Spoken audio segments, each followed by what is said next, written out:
speak moron as well as you, but let me try. What the hell is supposed to do, you moron? It's a moron. That's not against the law. Gun! You fucking moron! Stuff like Batman.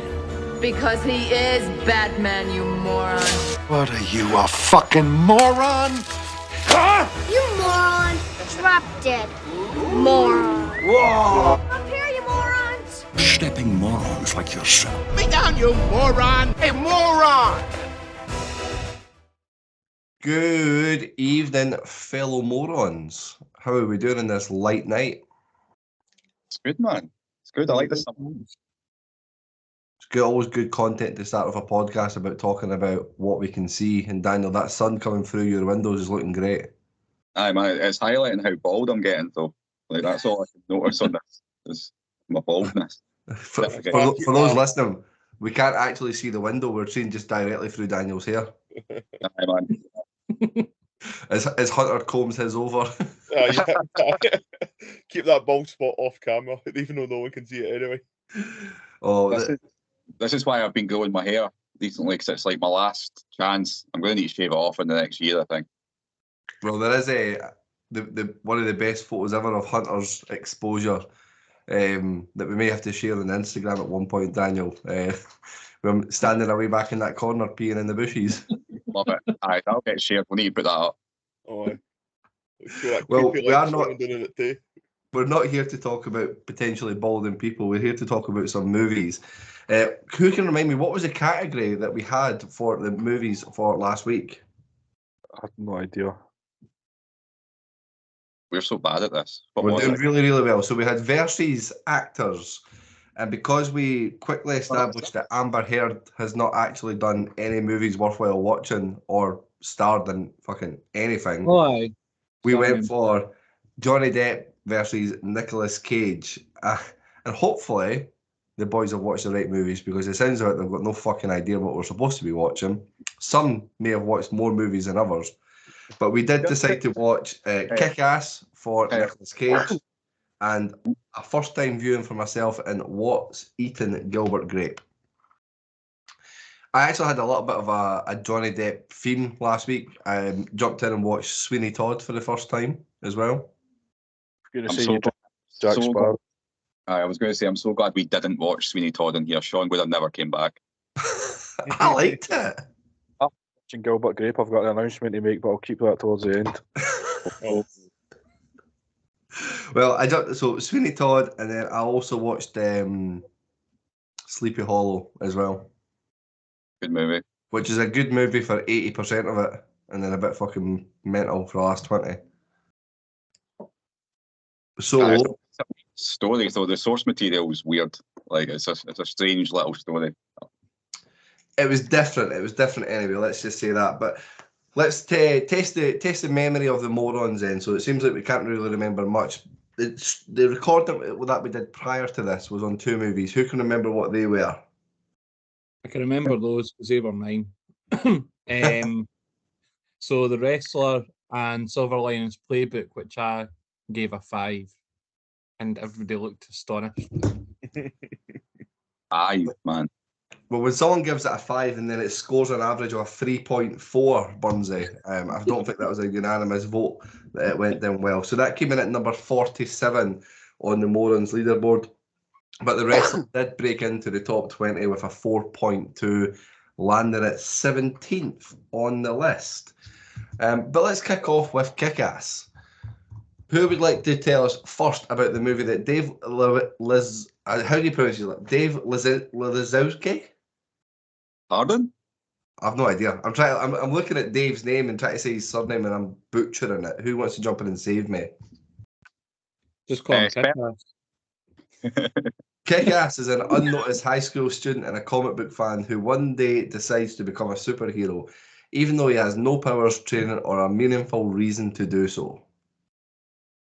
Hunter, you've been skiving from the streams for the recordings. Fucking streams, mate. It's been months since we've streamed anything. Exactly. From the recordings, Hunter, you've been skiving from them. You take it away with your thoughts first of all.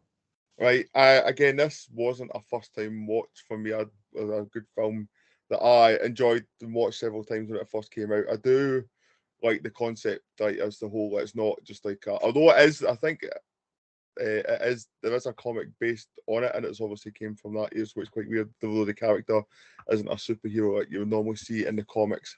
However, I did enjoy it. I mean, although it was a Nick Cage movie, and it's just kind of more a bit part character in this, and it is more sort of Aaron Taylor Johnson story within it. But again, it's enough that keeps you entertained throughout. I mean, it's not doesn't take itself too seriously. There is a few sort of tongue-in-cheek moments throughout it.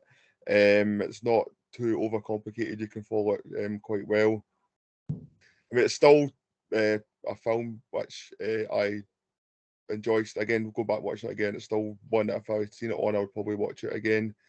I did enjoy it very much, and again, it's with Nick Cage in it. I mean, he's just Nick Cage, and that's it. I mean, there's not much more we can add or take away from it. He just does what he's brought in to do. I mean, it just, you go back and you think, obviously, I mean, there's a lot of blood and guts. I mean, it's almost Tarantino-esque at times with some of the fight scenes and whatever. And obviously, it does get obviously Mark Strong as a fairly decent bad guy in it, and then obviously with Christopher Mintz-Plasse is just tried to get a role that wasn't McLovin, and it just ended up playing McLovin in a cape by the end of it. So again, that's what I definitely recommend it, even for somebody who's maybe not into comic book films or whatever. Although this is one that's not when you're not kind of, it's still believable in a sense. It is just a guy with no ability just thrown on a wetsuit and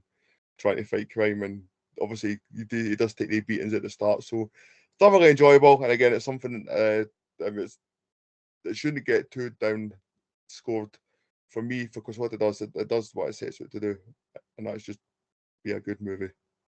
What was your thoughts on Nicolas Cage's performance? He's like the Wish Batman, isn't he? Aye, that's it. The fact he referred to himself as Big Daddy is a bit. I think the Wish Batman's a good shout for the name. I was just writing it down there for that reason. I actually think Nicolas Cage is really good in this. It's a lot more downplayed than you would expect for Nick Cage playing he's not a superhero, but like a vigilante in a cape sort of thing. I watched it, like Hunter, I watched this when it first came out, but I would say Nicolas Cage, this is probably one of his most subdued performances. He plays it quite low key for him. I thought with the type of material he's got, he would have gone like mental and over the top. But I was a wee bit disappointed by that, to be honest. I thought that when he was in the Big Daddy character, the way that he spoke and the way that he acted was terrible in comparison to when he wasn't. Like, everything was like long, the way that he was talking, and he was really trying to do facial expressions under his mask.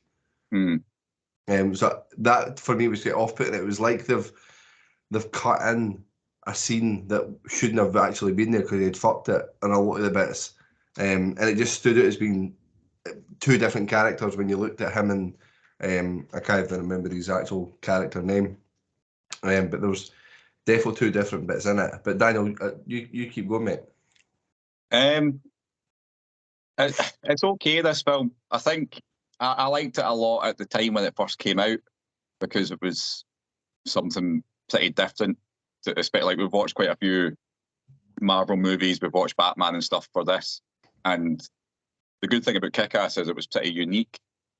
I think it suffers now from, I think quite a few of us watched The Boys, Yeah, which is sort of taken that, although they've got superpowers, but it's sort of taken like the ultra-violent superhero thing and done it 10 times better. And although this is maybe an innovative movie at the time, it's good. Like, it is good. It sounds like I'm going to give it a bad score. I'm not. I actually enjoyed it. Like Hunter, I could go and watch it again. I actually prefer the sequel, so I would quite like Kick-Ass 2 to get voted in once, because we quite like a little what is better, the first or second debate. That's interesting you said that, because I watched this. I had a train journey to London, and I watched Kick-Ass 1 and Kick-Ass 2 back to back. So which one prefer? 2. Aye. 2. I think 2 is a much better film, and I think And this one, they've had a lot of good ideas, and I would imagine the studio's sort of been against them pushing its limits a little bit, because I would think that they were probably unsure how audiences would take to this, because aesthetically, when you look at like how the main characters are, their costumes and how brightly coloured it is, it looks like it would really appeal to like young teens or like sort of kids, and it's the complete opposite of that of a movie. And I would imagine it's probably quite difficult to promote this, and like how do you promote it to the audience? So I think once they realised it was successful, the second one, I think they got probably a lot more freedom, and I think it's just a better film. Plus, Jim Carrey's better than Nicolas Cage, is one of the big things I would say. But I think it's good. I think the main guy's really good. See that young lassie, I forget her name, she's in fucking everything. Chloe Grace Moretz. That's it. There's something about her, she's like a fucking star. Like, she's brilliant in everything I've ever seen her in. I think she carries this movie. She's the best thing in it by a mile. And everything I've ever seen her in, she's just class. I don't know what it is, like how you can be so composed and so young. I'm assuming now she's pretty much fully grown. I've not really seen her being in stuff as an adult. So I don't know if she'll just... Say it again? I don't know what would give you the impression she's fully grown.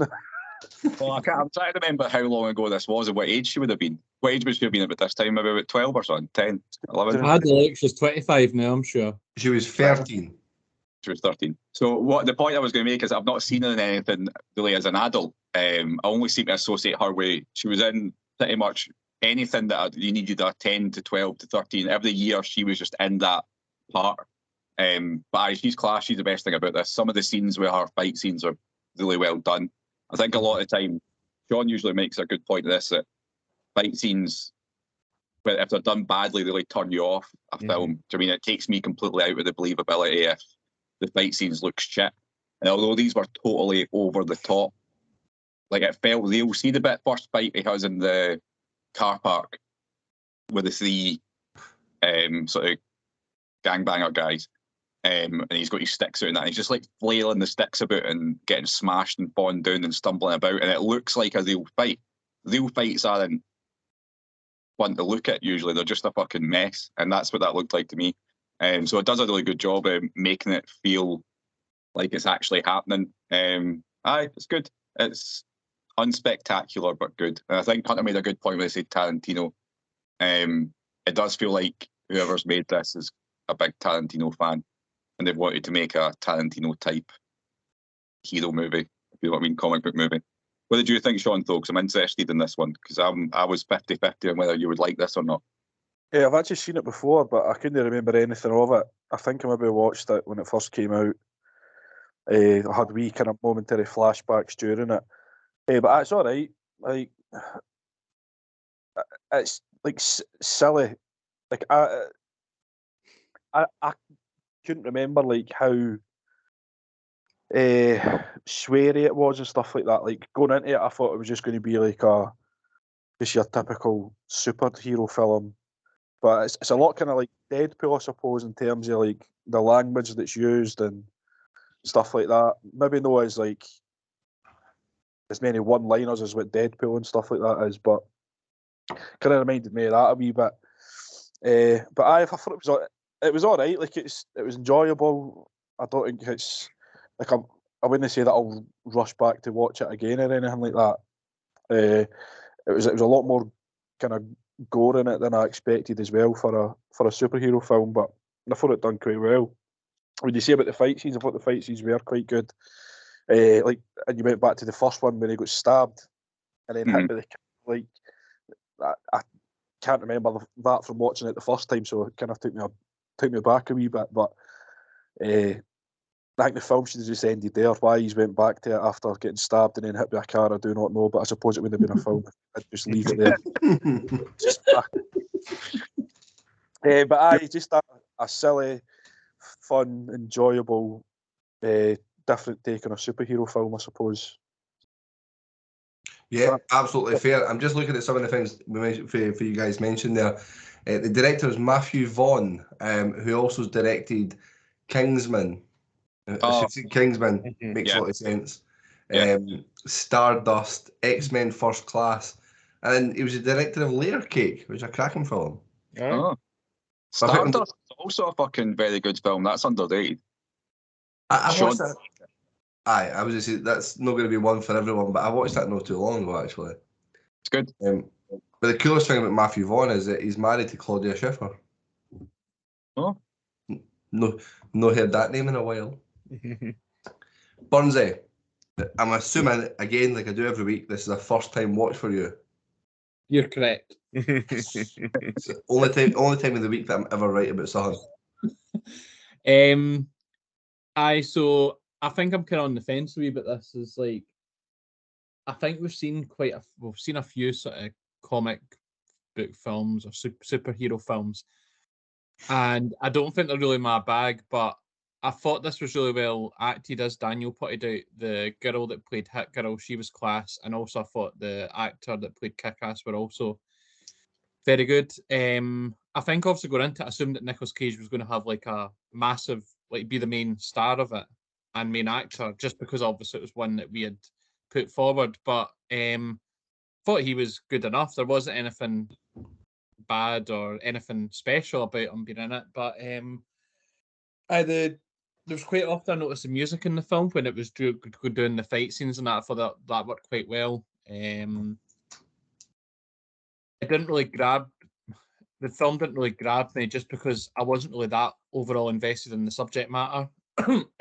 But I didn't think I thought the fight scenes were actually really good, and I didn't feel as if it was kind of similar to Tarantino instead of too much blood or guts. I felt the opposite. I don't know why, if it's maybe just I'm getting used to this in films, or whether I thought the fight scenes were class. So it's maybe just that gave it a thumbs up for me. The downsides to it is I thought that it was quite obvious what was going to happen throughout. I didn't feel there's any. It was really predictable. I thought I didn't feel there's any turns or anything I didn't expect. I could see a lot of it coming quite far off. And also, as Sean had said, is when Kick-Ass gets like stabbed and then run over. Obviously, at this point, he seems quite hopeless, and he turns into this machine shortly after. Like, there's not really any build to it. I know he's meant to be a superhero, so obviously you've just got to let that slide. But I'm obviously just going in deeper, whereas this is obviously just meant to be something you take light-hearted. It's more a fun film. And then also when he starts like pretending that he's gay and all that kind of stuff, and then just gets forgiven straight away, that was a bit silly as well. They could have just cut that bit out. It just seemed a bit. It just wasn't needed in terms of, like, if we're going to go that way, they just sort of cut the angle down. They could have just left that without it being there, like without going in depth about it earlier in the film. They could have concentrated on more Kick-Ass and Red Mist and all that kind of stuff, I thought. But no, it was enjoyable. I think with this kind of film, maybe I just think about it a bit too much in depth instead of just enjoying it for what it is as a comic book film. So there's not going to be, you're maybe not meant to sort of delve too deep into the storyline. It's not something I'd probably go back and watch, but it's definitely not a bad film. And it's probably just one of the kind of types of films that I'm never probably going to score that highly, but I definitely did enjoy it, and it was a decent enough watch. Yeah, absolutely. And one of your comment there about the him getting the girl, reading a bit of the trivia earlier as well, it says in there that from the actual comic book he doesn't get the girl, so the studios have decided to add that, probably thinking that they're closing off a little love interest to tick a box. That's annoying because see the reason I've never read the comic book, but you know I like comic books, and see the reason they've done that is the actions he's taken, pretending to be gay and all that, to get in intimate situations with her is not the right thing to do. Exactly.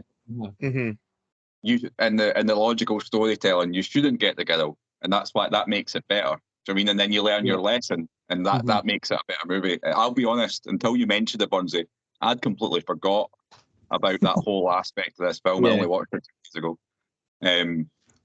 ago. Complete waste. And just to add on to that as well, the full side characters, like his wee pals, they're shite to get them. See the wee cunt with the big fat cunt with the glasses and the shite Liam Gallagher haircut that's in Hot Tub Time Machine and that tea. I fucking hate that cunt. Oh, he's the fucking Wish version of Jonah Hill. That's what he is. Yeah. So I obviously went from watching the first one to the second one. He's in the second one, but they recast Evan Peters' role, but they just put somebody else in. They recasted a few people, but just didn't change the characters or that. That's good. They were so forgettable. Actually, it was quite interesting to see when Evan Peters appeared. For your non-geeky folk, that's the guy that plays Quicksilver in X-Men. That took me totally by surprise. I completely forgot he was in this. And I've got a feeling he probably went on to start being a bit of a bigger name after this, and you couldn't put him back into a shitty wee sidekick part. Yeah, the guy that replaced him literally has fucking a handful of lines in the next one completely. Burnsy, just to pick up something you said earlier about the music and something the music being something that you spotted throughout it. We asked on Twitter a couple of weeks ago about some questions to add into videos for our Wrestler and Silver Linings Playbook episode that we never answered because we are morons. We do forget stuff. I'll take responsibility for this one. But our good friend JMick88 Films, that's JMCK88 Films, asked the question, what is a favourite song written and recorded for a movie for each of the morons? Oh, so it's exclusively for the film? Yep. So I'll kick it off because obviously I've read this in the time to digest it a little bit. But for me, I'm going to go out there and say Lose Yourself by Eminem for 8 Mile. I'm probably going to have to say the same. That's the only one I can think of. Like, I love songs appearing in films, but one that's actually been written and recorded specifically for a film, that's the only one I could think of. That. It's either Eye of the Tiger, some Rocky 3. It's got to, like, Eye of the Tiger, come on, everyone knows that. Or, which is quite themed at the moment, I'm pretty sure Highway to the Danger Zone was written exclusively for Top Gun. And that's a fucking banger. I've still never seen Top Gun. It's shite.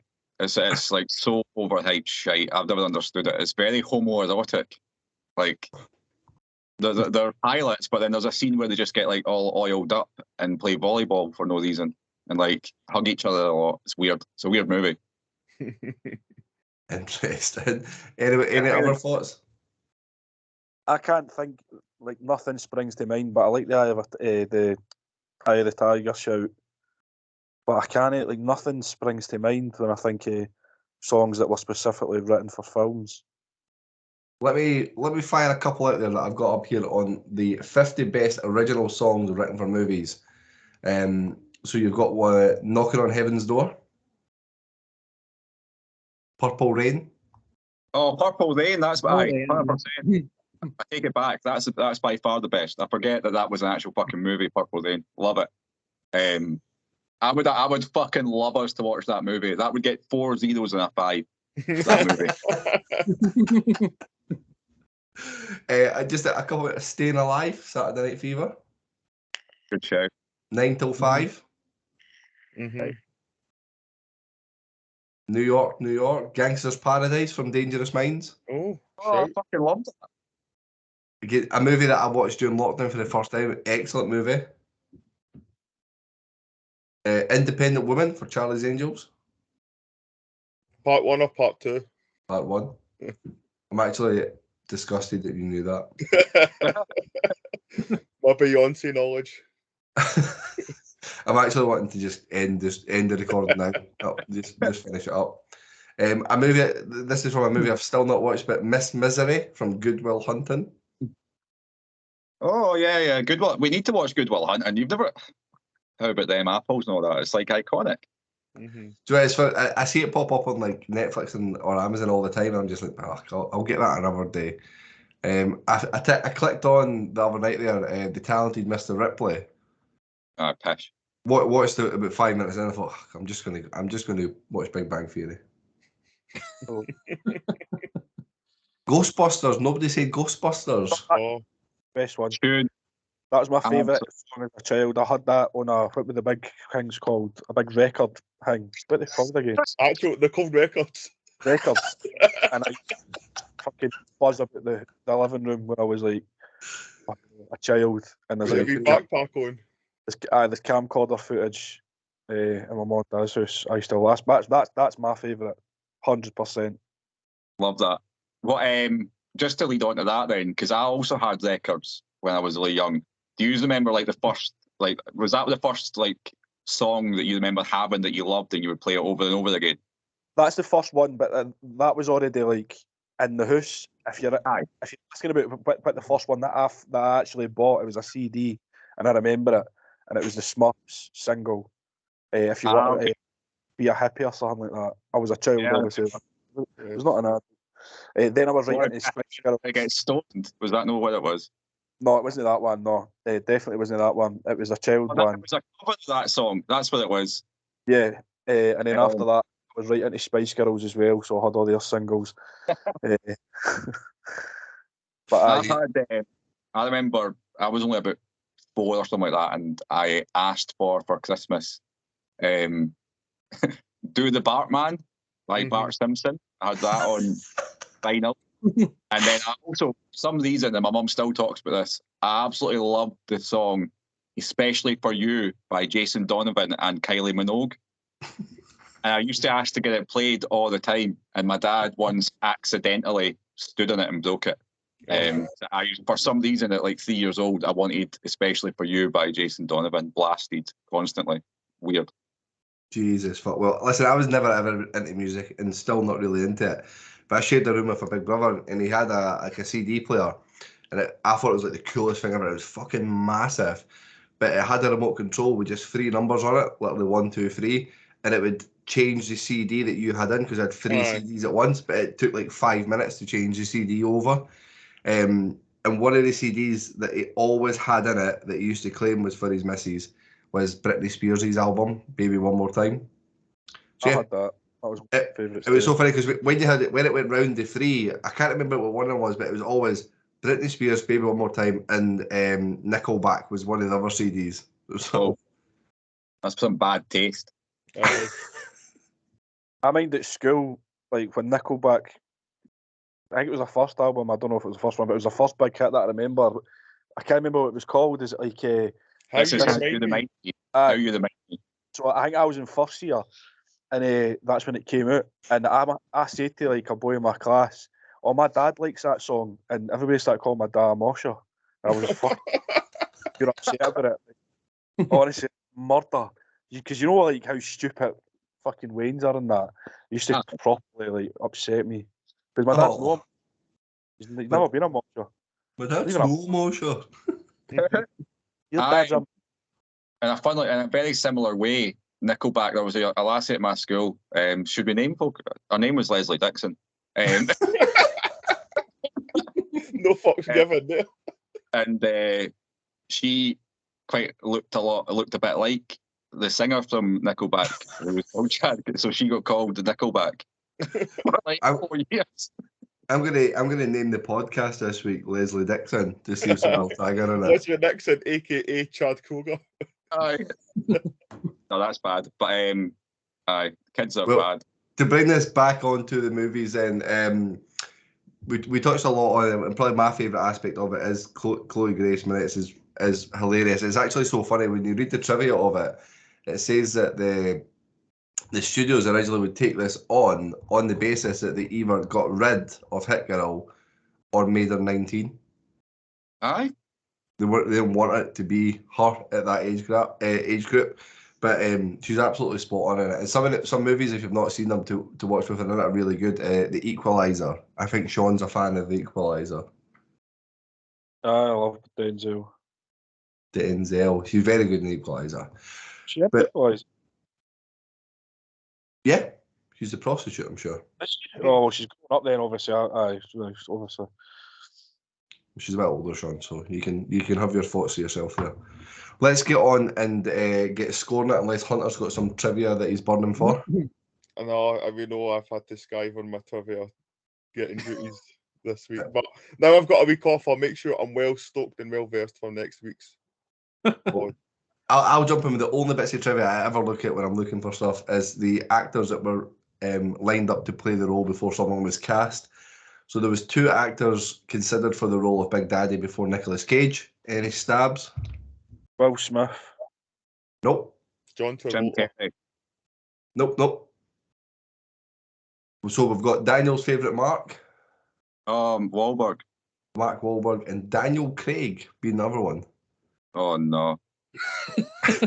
That's just a left kick like I've ever seen one. That Pretty much. Aye.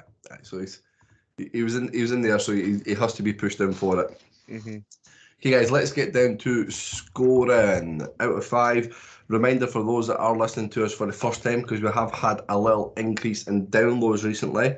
Guys, do you know that we're averaging over 10 downloads a day for the last 60 days? Wow. That is good. Numbers, guys. Good. Sorry? I was saying thank you if folk listen. I feel like when I might need to start explaining what words like sky mean for people that might not understand. I used on a work call today, I used the term melter and was asked to explain what that meant. And actually I said to them, I was like, what do you think it means? And they're like, oh, is it like someone who's like really soppy and like melts your heart when you're talking to them? Couldn't be any further for the truth. So I was like, I don't really know. I just went, oh, it's just somebody that's a bit of a nutter, and they're like, oh, and it lost its power at that moment. I was like, I can't use this phrase ever again. So from one melter to another, we'll come to Hunter for his scoring first. I'm going in with a solid 3.5. 3.5. The Bengal Tiger. I'm going in with 2.75. 2.75. Daniel. I'm in between. I'm a 3. 3. Sean. 3 as well. 3 as well. I'm going to continue the 3s. Absolutely bang in the middle for me. Remember the days, guys, when we used to spend a lot of time spaffing on about our thoughts on the movie, and then we would just re-say the same stuff when we gave our scores? Oh, that was. We were in agreement there. I think that's about to change. Burnsy, what's the overall scoring for that? Overall, that's 3.05. 3.05, which I think, if memory serves me right, is our most popular score that we give. I was trying to work out how we typically score, and we've got quite a few in that 3.5 area. So if my IMDb loads up, so 3.05 we have. Shit, it's a lot further than what I expected it to be. 3.05 we've got the best movie ever made by Disney, Pirates of the Caribbean, The Curse of the Black Pearl. Sean? Yep. We've got Room, we've got District 9, and Heat, all within that category. So what number does that put this at? This puts Kick-Ass, if we go for alphabetical order, to 65th. See, we had a guy message us this week saying that we don't give enough high scores. I'm like pretty much over half of above a 3. That guy can fuck off. Yeah. You got really upset in that message though, Daniel. You like proper had a go at you. And he started to say this guy with 120 followers or whatever he's got was messaged me to say, I think your page is stagnating, and started to give us advice on like getting more followers and that. Fucking because I came back, he was basically suggesting that we rate movies high to get more people interested. So I just replied to you in our chat and said, I am not lying to vote a movie high so that we can try and get more people listening. I was like, No. so basically, come in here and lie and get millions of movies. I'll I'd just rather quit. Fucked off. But what is it with these fucking idiots that think that like they give every film a fucking full marks or a 90% score? Like, get a fucking life. Go and like, I know like being negative is draining and stuff, but you're allowed to like not like stuff that people like. It's perfectly fine. Well, speaking of not liking things that people like, we are going to be talking about what's eating Gilbert Grape next. But before we go on to that, we did have a second question that we needed to answer from Twitter. This came from Stew World Order. I think this will be quick answers that we've got from here. This is obviously in reference to The Wrestler, but would you ever razor blade your own head open for your job? So I don't know if he means your current job or a job. Well, it's quite bizarre. I'm sitting at my desk answering questions and emails, and I just blade myself. They can't sitting gushing eat. So to answer that absurd question, no, I would not razor blade my head for my current office job. Well, I'm gonna go opposite for you, Sean, and say that I'm now working in an environment where I can make commission. So there is a big possibility that I'd razor blade my head for a sale. I'd be too scared in case I went in too deep. Went through your skull. No, not through my skull, but just I don't know. Sever some nerves in that. I don't know. Because that's like. Okay. To answer the question, if I was a professional wrestler, then absolutely fucking all over that shit. I'd be blading every night in the house shows in front of 60 folk. But in any other way, absolutely not. No. Burnsy, I'm sure you've sat at your desk a few times and thought about razor blading your face, but would you do it? I don't think. I think I'd have a bit more self-control before I razor bladed myself answering emails and using databases and that. But I guess I was on a bad day. It would maybe happen, but no. Well, I'll say I wouldn't. But I wouldn't be against it if the job required it, but not my current office job. But what about if your calculator instantly stopped working and you had to actually use your mathematic brain to work out some sums? That's why I've got my camera off tonight, because I've bladed myself trying to calculate that last score.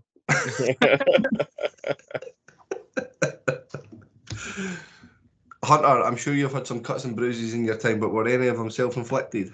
A few accidental ones. My hands are actually covered in cuts now for work in the last couple of weeks. But funny is that actually this morning at work, you'll not be able to see it on camera, but I've got like a scratch in my face because there was the electric panel was open and I was up on a platform working and the things just swung towards me and I turned around to answer a question to somebody and I got a few cable ties in the face, so I got a big scratch on my face from work today. So I wouldn't razor blade my face, but I'd gladly take a cable tie to it seems. Fair play. Well, listen, as you can obviously tell, that Hunter's the only real man in this group that does manual labour or hard work. Exactly. The rest of us sit behind desks. We've got the clip. His hands will be fucked. Well, let's see. I'm going to come to Sean first of all. Let's talk about what's eating Gilbert Grape. So it's a young man in a small Midwestern town struggles to care for his mentally disabled younger brother and morbidly obese mother while attempting to pursue his own happiness. Sean, let's come to you, and then after Sean, we're going to come straight to Daniel. It was a first-time viewing for me, which is probably no surprise. I want to start off by saying that I thought my man Leonardo DiCaprio was excellent in his portrayal of the young boy, the young brother. I wasn't that enamoured with Johnny Depp's performance. I thought, and again, who am I to criticise these fucking Hollywood actors? But I thought he was quite wooden and just very like stiff. It was weird. But I thought DiCaprio, because I just feel myself just watching him and his mannerisms, even in the background, were just like if I didn't know who that was, I would think that was an actor that actually suffers with autism or whatever it is. He was, and I'm not sure what age he would have been, and I'd imagine this would have been one of his first roles. But 20. Was he 20? Yeah. Wow. But I thought he was absolutely awesome. That aside, I just found it really, really boring. And I know that Daniel had said that this is a film, correct me if I'm wrong, but you kind of grew up watching this and kind of very fond memories of it. I think that obviously will play a part in somebody liking it. I think, because I was actually reading about it afterwards, and one of the things I seen was basically saying that I felt as if I grew up on this film, I would have enjoyed it a lot more to go back and watch it again in adult life, but I just found it really boring. It just kind of seemed to filled with pointless conversations, and obviously there was the struggle with like that scene where they were sitting down at the dinner table and Leonardo DiCaprio just kept shouting about their dad being dead and he was laughing and all that, and it was all chaotic and stuff like that. I did quite like that scene because it did portray obviously the chaotic kind of home life and stuff like that, but I could never really get into it. I just found it just boring. like just really, really boring. I don't know if obviously Daniel probably doesn't agree, but I don't know how you feel as well. But it just never. Like, I just kind of kept waiting for it to kind of get going, but it was just a very, very slow burner, and I never felt any like emotion during it at all. I never felt sad for any character. I never felt sad for the mum. I never felt sad for Johnny Depp. I just never felt sad. I never had any emotion for any of them really. When wee Arnie was getting punched in the face and ran away, you never felt sad for wee Arnie? I never felt emotion at all through any part of the film. None of it. Like, see when the mum died at the end and Leonardo DiCaprio's trying to wake her up and he's giggling because obviously he doesn't understand and stuff. I just didn't. I was like, how long's this got left? Just imagine Sean sitting watching this like a deadpan Frank Lampard during an interview, just completely stone-faced. I just didn't enjoy it. I'm sorry. You should apologise. I don't think this film was for everyone. Like I would say, this is a film that I didn't expect many people to like. And I think you're right. Nothing really happens. It's not got much of a story. It's just like a summer. It's basically the way that I watch this. I've always watched this. It's just about the time in Gilbert's life when that lassie comes. That's all you get to see, and it's about. To me, it's about he's never left that town. So I mean, like, it's even a big deal for him going to the supermarket that's a couple of miles away. Everything about him's always been revolved around having to make everyone else happy in this little town. Like, and I think, to maybe defend Johnny Depp a wee bit, I think the character's supposed to be like that. So, like, Juliette Lewis makes a comment later on and compares him to his own dad, because when he's describing his dad who killed himself, by the way, in this film that gave Sean no emotions. He's talking about his dad before he killed himself and how it was very difficult to get like emotion out of him and how he wouldn't react to stuff. He didn't really get overjoyed or over sad. And then he was just like, and then Juliette Lewis says, I know someone like that, referring to him. Mm-hmm. So I think he's supposed to be kind of passive and a bit wooden and vacant, because all he really does is go about trying to make other folk happy.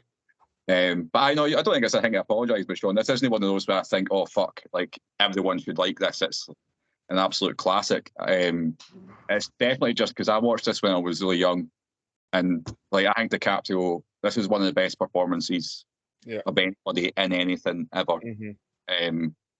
Like outstanding. Like Sean said, that if it was someone who genuinely had like a disability, like the character had, I wouldn't have been surprised. I mean, obviously we know it's Leonardo DiCaprio, but if you were to just watch that for the first time, and the thing is, nowadays, do you think they would cast an actor to play a part like that? I'm not sure. Mm-hmm. Like, I don't know how that would go in the current culture. Someone, I don't know. We can talk about that after. But I really like this film. I find it very genuine. It feels really genuine.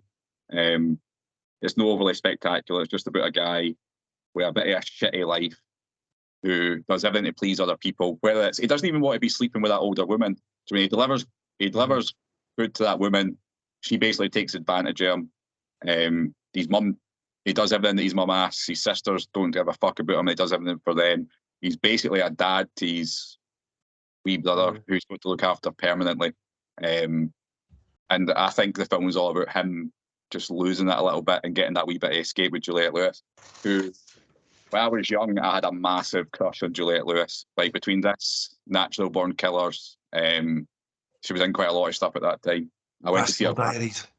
Yep, Basketball Diaries, which also has Leo in it. Yeah. Must have been very similar times, actually. They must have come out 2 years later. 2 years later. 2 years later. Juliette Lewis is cool. I went to see her band, Juliette Lewis and the Licks, at King Tut's as well. Just a cool woman. But I just think it's a really good film. It just brings me loads of nice memories. I said last time that my first ever email address was a line for this film. Now that you've watched it, what do you think it might have been? I have no idea. No idea. It feels like about a month ago since I watched this, so I can't remember any. Nah, you'll have to tell us. It's super lame, but my first ever email address when I was like 12 or 13 was matches in the gas tank _boom boom at hotmail.com. Which is a little song that Johnny Depp sings to Arnie when he's up at the top of the water tower thing, which he does all the time. But I know my favourite moments in this are the mum getting up and going to the jail to get her son out, and like the thing that makes me think about now compared to then is she was like a complete anomaly. There was no one else anywhere near her size, right? And I think now in 2022, there's probably most towns, maybe 20% of the people are of similar size. Especially in America. Especially in America. And I think it maybe goes to show that we maybe do have a bit of a fucking issue as a fucking Western world that's completely normalised now, I would say. To the point that it would probably be, if again, talk about if this movie came out now, would it be something that's criticised for fat shaming? Sean disliked it so much he's fucked off. Let's try. We'll scope over that before it, and he'll come back soon. But I think if to that point there, so Darlene Cates was the woman that played the part. It would just be someone CGI'd now. Oh, yeah. The aesthetics would be like a fat suit type thing. You just have a normal sized or what would. Well, I thought that she was an amazing actress, but then that she's actually just playing herself. I mean, maybe in real life she's not like mental and that and screaming and stuff, but just sitting there. Yeah. For me watching this, like from the bat, I really liked it. I did really like it. I found myself getting proper and captivated watching it. It starts off slow, and again, I watched this on the return leg of the train, so it had my full attention whilst I was watching it, and I felt myself more and more getting into it. And for me, it's just about someone who's trapped in his little town and his little life, and there is no escape for him. You touched on all the different scenarios where he has to be a support from someone.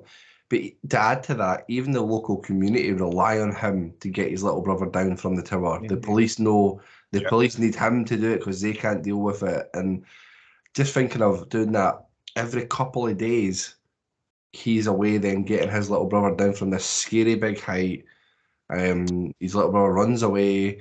He's got to then go home to then fix dinners and tidy a house and be a dad, and then he's working as well as having this affair that he's paranoid about that's going to get him killed, because he's just pleasing everybody that he possibly can. And I think Johnny Depp was excellent throughout the whole thing. I really, really liked him. The only issue for Johnny Depp is how good Leo was in this. And I was looking there because he was nominated for an Oscar for Best Actor in a Supporting Role, and he lost it. So I was looking at the names on here, and it's like Ralph Fiennes, Schindler's List, Pete Postlethwaite, and The Name of the Father, and the winner was Tommy Lee Jones for The Fugitive. Get fucked. No, I'm sorry, man. That annoyed me. Tommy Lee Jones. They've had to give Leo a fucking sympathy one for The Revenant in the end, but he could have had it all out fucking the way back when and give him one for that role. I just think that reading some of the trivia and stuff as well, it's talking about like the scenes where Johnny Depp just gave up washing his brother. I was like, fuck it, let him stink. But Leo didn't wash. That was actually Leo. He never washed. He proper method acted that whole thing. It wasn't just applied on him on that day. He's got into it, and he's become that smelly little boy. And he still never got his Oscar for it. Shocking. I mean, that's another good point of the film, about the film, because little moments, like everything seems to matter. Like every conversation, I know Sean was saying there's loads of meaningless talking, but I feel the opposite. Like every conversation that's in this sort of leads to something. Like even the stuff with John C. Reilly, whose character's good in it. And did you notice that his other pal, what we were talking about him about recently? So that is Michael J. Fox's dad in Back to the Future. Yes. I forget his name. Crispin Glover. Crispin Glover, that's it. So it's got an amazing cast, but every little conversation seems to mean something. Like even when they're sitting talking about the guy's funeral business and no one's dying, and then that leads to, oh, someone dies when the guy falls in the pool, and then that means it leads back to the conversation when they find out about how they died, and they've got a reference to it. Like, I think it's a very, very clever script where every single thing that's spoken about sort of leads on to something else. Like, even the trying to get the mum up the stairs the whole time was this like big thing that they wanted to get her to go up the stairs to her bed, and then when she finally did it was when she knew she was fucking. Aye, really good. Sorry. What's for me, what is quite sad when you think back to it now, actually, is how much he loves his mum and how proud of her he is, because even though she's obviously like become morbidly obese and stuff, he told so many people about how she was the prettiest girl in the whole town, and he wouldn't, although he was like, he didn't want people to laugh at her and be a joke, but his coping mechanism was to like indulge it with the little kids, like helping them look in through the window and stuff, because it was just what he'd become used to. But then he felt like that, a sense of pride of reminding people of who she was. Aye, it's everything you're saying, love it. Burnsy, again, I'm going to hang my hat on this here. This is a first time viewing for you. 2-2, you're doing well. So I think again I can see where Sean's coming from, because at the end of it I did sort of think what did happen, like but as Daniel sort of points out, it's also just a show giving insight into the life, and I did think the film did a good job of that. DiCaprio was class, as you say. I thought Johnny Depp was okay, he was decent enough, it wasn't the same level. But I think it did do well in terms of setting the scene to begin with, and then give you an insight into all their lives. Obviously, especially Johnny Depp and DiCaprio's character.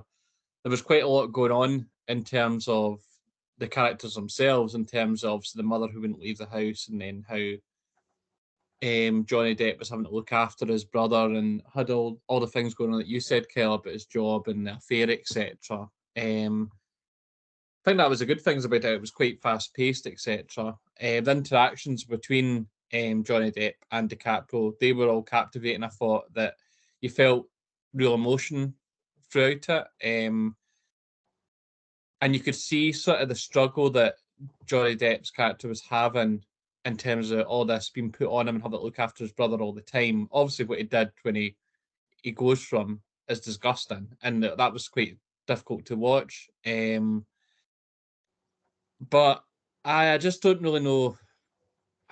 I think I watched this about a week ago, but it just kind of, at the end of it, I just felt a bit let down, because there was just, I wanted it to progress more instead of just sort of giving you, I don't know how long the film was been based on, the duration of it, but it ended, I was kind of like, well, all we've sort of seen is their home life, the struggles that they have as a family, and a wee bit of his work and romance stuff, but there wasn't like a big crescendo, if you like, or anything major that happened. I know his mum had died at the end, but the way it was obviously going, the family, you think, thought that she was going to, because she was in no state that she could, or the way she was acting, and she wouldn't move, wouldn't do anything. It was as if she was quite happy just being like that, and then she was I don't know, whether the impression I got is if she was wanting to sort of to die, I guess. She didn't really have any interest in doing anything else. I don't know if that was the impression you were meant to get, but I think what I got for that point is that she really was, everything was gearing towards Arnie's 18th birthday. She wanted to see him turn 18. And that was her aim, that was it. That was all she wanted, and I think at that point, basically, I would imagine the way I took it was being alive every day was probably a fucking struggle for her. I mean, she's probably on the verge of death every morning, and then gave up fucking fighting at that point. So I think it was more the storyline, although it was decent in ways, it kind of just didn't progress enough for me. But as I say, I thought DiCaprio was awesome in it, and he did definitely do a good way of showing the struggles of the character and how his emotions were going all over the place as you've sort of talked about, in terms of when in certain scenes he's obviously laughing because he doesn't know what's going on, and he's obviously climbing stuff, and he needs somebody to obviously be with him and look after him all the time, which you can see why it would be difficult for somebody to do. But then at the same time, then Johnny Depp's character was quite happy to leave him or to go and just be with his prospective girlfriend, basically knowing that he would need that some could easily go wrong with him. So, it's kind of middle of the road. Or sort of middle of the road for me, I would guess. So to jump in and talk about the scene where Johnny Depp, well, Gilbert Grape attacks his little brother, right? So we talked about messages in this that are coming round and are meaning something, but how many times does he say the phrase, "You don't hurt Arnie"? Aye, all the time. Say that to his sister early on as well. Yeah, he said it to plenty of people, and then putting yourself in Gilbert's shoes as someone with all these pressures going on around them, and it all building, and it's bits are getting worse and worse and worse, to the point where he's getting the phone call to then go away from the girl that he's trying to then build a relationship with or a connection with. He has to leave because he's got something going on, and he can't be himself. Not condoning his actions, because the assault on a disabled boy is obviously ridiculous, but he's hit a breaking point, hasn't he? And he's lashed out, and he's done it to the point, and then he's obviously ran away because he knows what he's done. But let's talk about it. What's your thoughts on it, guys? I mean, I thought that, again, it felt like everything else in this. It felt really believable. Like they did again a good job of, like Sean mentioned earlier on, the scene at the table where there's quite a few times that Arnie just goes on and on and on. And see, when you're watching it, it is fucking annoying. Like it gets to you just watching it. Like they won't fucking shut up, and it's not his fault that he won't shut up. And you get enough of that where it goes on and on enough. And this time, was it when he did it? It's after the cake. He destroyed the cake. Yeah. So that was the second cake that he destroyed. After Johnny Depp's character Gilbert had already gone all the way to the supermarket to get the new cake, and he knows that everything's building up for his mum at this one day, and it's just been fucked again. Like he's had to do everything to try and save this day. Like when his sister drops the cake, it's always like, "Oh, Gilbert, what are you going to do about it?" It's always him that's got to do it. And he just lost his temper, and you could see straight away after that he was like, "Fuck," and he hated himself. I mean, he ran away because he hated himself. Yeah, good, sad. Made me feel sad for wee Arnie. Well, Hunter, let's raise the mood. Talk to us about your thoughts. On that question of the movie. Both. Right. Well, firstly, I'll just say on that, on that, you can totally, as you said, Daniel, you can understand, and although you don't agree with anything that what he's done in that moment by lashing out at Arnie, you can empathise to the extent that you can understand why he's done it. Obviously the movie is entitled "What's He Eating Gilbert Grape," and it's essentially it's like the whole fucking town is eating Gilbert Grape. That's what it is. And I know. And he's not done it like out of malice. He's not done it to be a prick. It's just that was just like maybe like one of the straws that broke the camel's back at that point. And it could have been anyone or anything. But the next thing, because it had all been building up, the next thing that he maybe would have lashed. It's just unfortunate. It was Arnie was the next person to piss him off or upset him again, and that's who he lashed out. It could have been anyone at that point. And again, it adds into the story. That's why he's done it. And as you said, the instant regret and. Obviously, then everyone is away, running away, and it's just obviously it is sad to see at that point, but it's a breaking point, and that's it, and that's how you can understand what he's done. But again, with nothing's condoned for his actions. He maybe needs a better coping mechanism, or maybe needs to speak to someone. But maybe that's with Juliette Lewis's character. He maybe now has an output for his frustrations to get through now. But as the film as a whole, I was watching this in the bright lights of Hull, so I've texted Laura before I'm ready to start watching this. Like, I'm just putting Gilbert Grape on, and she's like, "Oh, that's a great film. Leo's amazing in it." And I have to hold my hands up and say this is one of the very few times that she was right. Expecting that. So I mean, unlike Sean, I was literally the film was only about 5 or 10 minutes in, and I've texted her saying I love Leo already. I mean, to the extent that I loved him so much and he was so believable in his role that you wanted to just take him home and look after him. Like, you just wanted to care for him and nurture him. Even though he's a 17-year-old, he just, because obviously the disability that he has in the film, that he obviously his mindset isn't of a 17-year-old, so he is still very much a small child in mind. So you just wanted to care for him and look after him. But again, similar to what's been said, I mean, it's like the whole town is on Gilbert's case about everything. He seems to be like the glue that's holding that place together. And I think, to what Bumsy was touching on, like there's nothing feel like that much happens.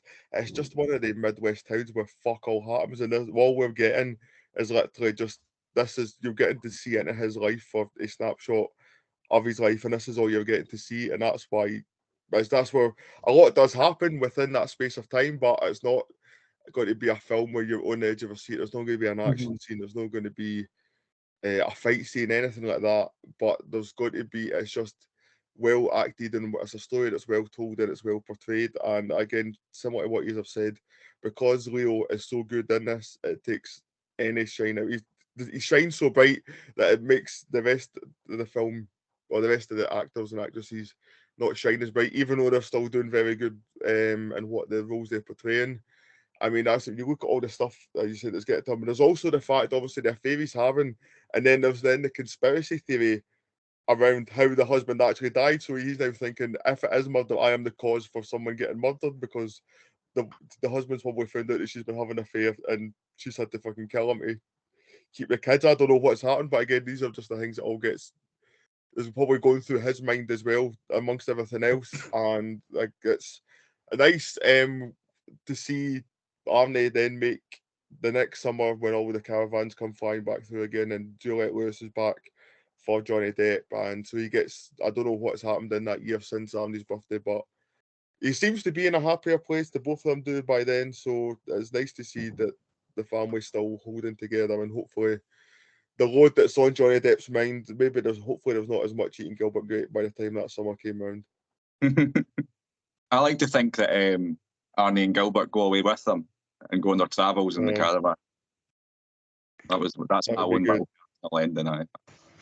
That's the sequel that you could write for it, Daniel. Aye, man, let's do it. I'll write a book. So does anyone have any other thoughts that they want to add to this movie?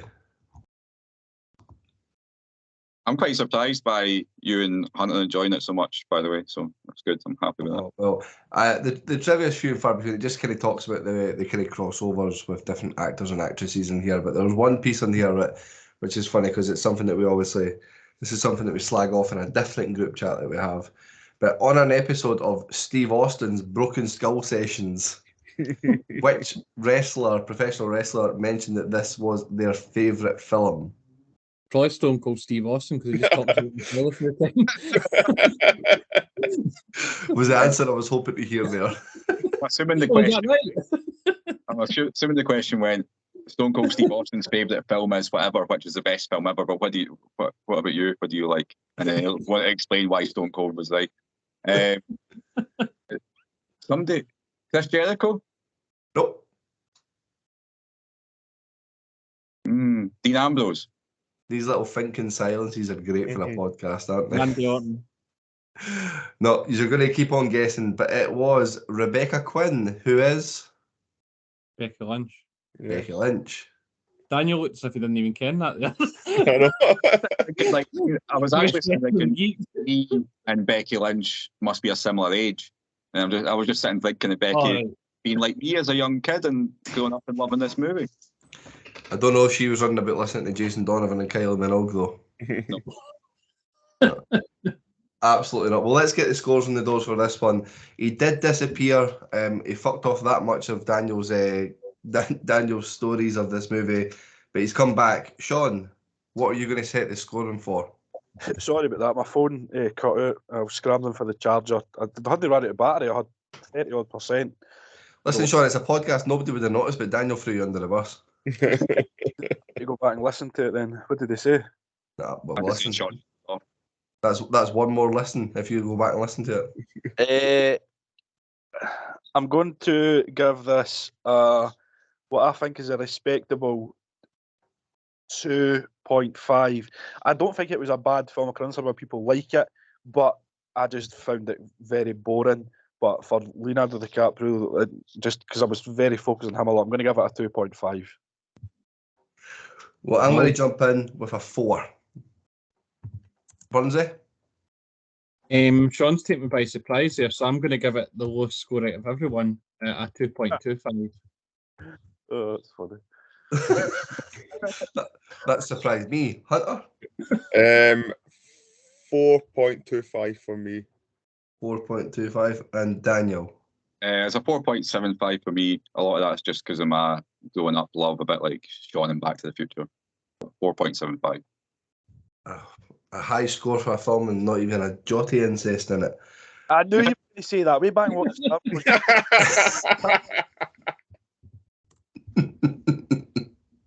Burnsy, what does that do to the overall score then? That's a 3.55 overall. A 3.55. This is definitely higher than a 3.55, guys. Come on, fuck. I'm going to Burnsy getting the blame for that. So this I'm shocked it's on here. Like he came in and went in quite hard and he gave it a right down the middle. This brings it joint 41st, so this will be 42nd on our leaderboard with Halloween. Good company, good movie. But remember, guys, we only ever give shit scores, don't we? Yeah, man. So. 2 movies. I went to the pictures last week. Say that again? I went to the cinema last week. Oh, what did you see? So Laurie was like, "Oh, do you want to go to the pictures?" I was like, "Aye." So we looked at what was on, and it was fuck all on. So she said, "What's this Doctor Strange?" And I went, "Oh, you would absolutely hate that." But then we went to see what's it's got Sandra Bullock in it, about a temple or something. What's it? The one that the Jungle Cruise type thing with Channing Tatum and that. The Lost City. That's it. So we went to see that, and we thought we were going to be the only people in, but there was a couple of old folk in, and 2 older women who were just sitting themselves. It was a daytime showing because we were off before we went to Avonmore. But I just watched the pictures. That was it. Was it any good? That sounds absolute shit. I've never even heard of that coming out. It's just as you would expect, just a very kind of basic comedy film about a lost city. It's like National Treasure a wee bit. Okay, got you. It was all right. It wasn't. It was just. You should have gone to see Doctor Strange. It's good. No, Laurie wouldn't have wanted to see it. I'm not that asked about Doctor Strange either, to be honest with you. But there's just absolutely fuck all on. Do you know what I really want to see though? I want to see the Elvis film that's coming out. Looks good. I think that looks fucking class. Who's playing Elvis? I don't know, but he looks brilliant. I don't know. Skarsgård. I've no idea. He's too No, good. is he like the manager in it? No, Tom Hanks okay. in it. I think. Anyway, it looks brilliant. Although it's 2 hours 40 minutes, which is a bit annoying.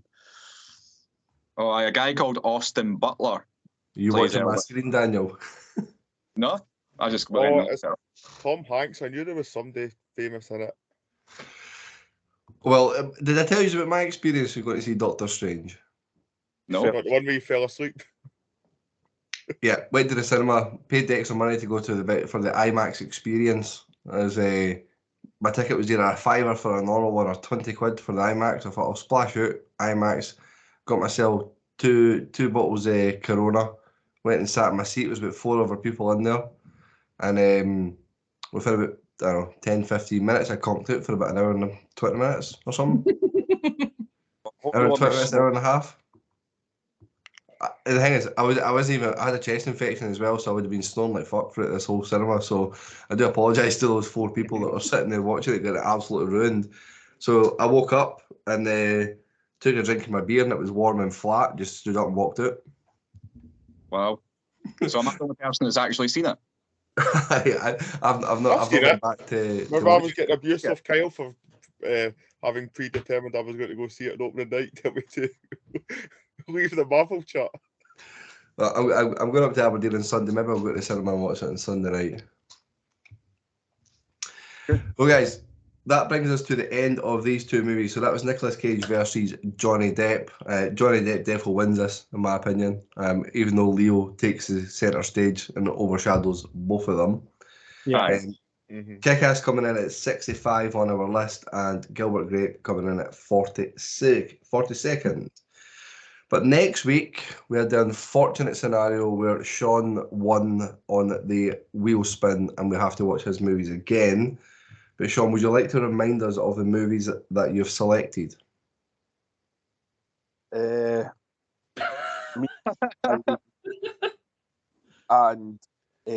Caliber. Caliber. Sorry, I missed the first one there. We're too busy laughing at your Me, Myself, and Irene. Why is my name not on the wheel anymore? Because you're gone. Once you've had all 3, your goes. So every time something comes up, he takes it off.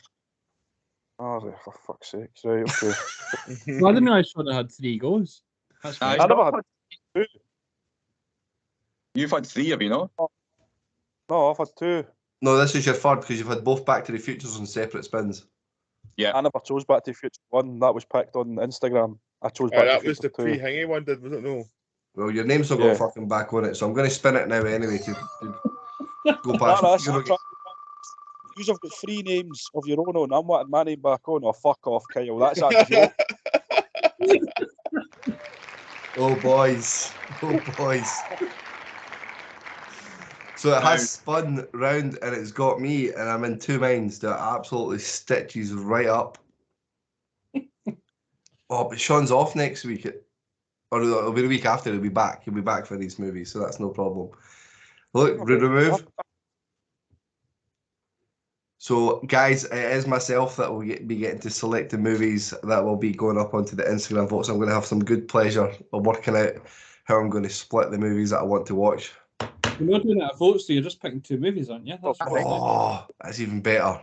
Even better. You do that if you want, but... So, since you guys are viewing my screen at the moment, I'll just get the list of movies that I want to look at up. Oh, fuck off. I can't make that out. It says Mega Shark versus. To be fair, that's better than what I thought, so I'd be quite happy if you picked 2 of those. Mega Shark versus Giant Octopus. Mega Shark versus Crocosaurus. That 1-star review I can see on screen there doing it a world of good. Well, guys, we will have some good. I'm very excited about this.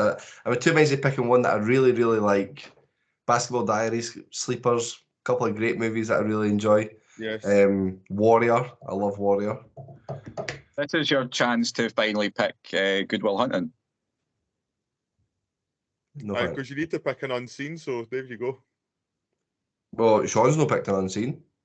We're just trying to get you to pick something that isn't shite. Oh, well, wait and see, guys. Wait and see. But that does bring us to the end of the stream. We bid you morons farewell. Bonsoir.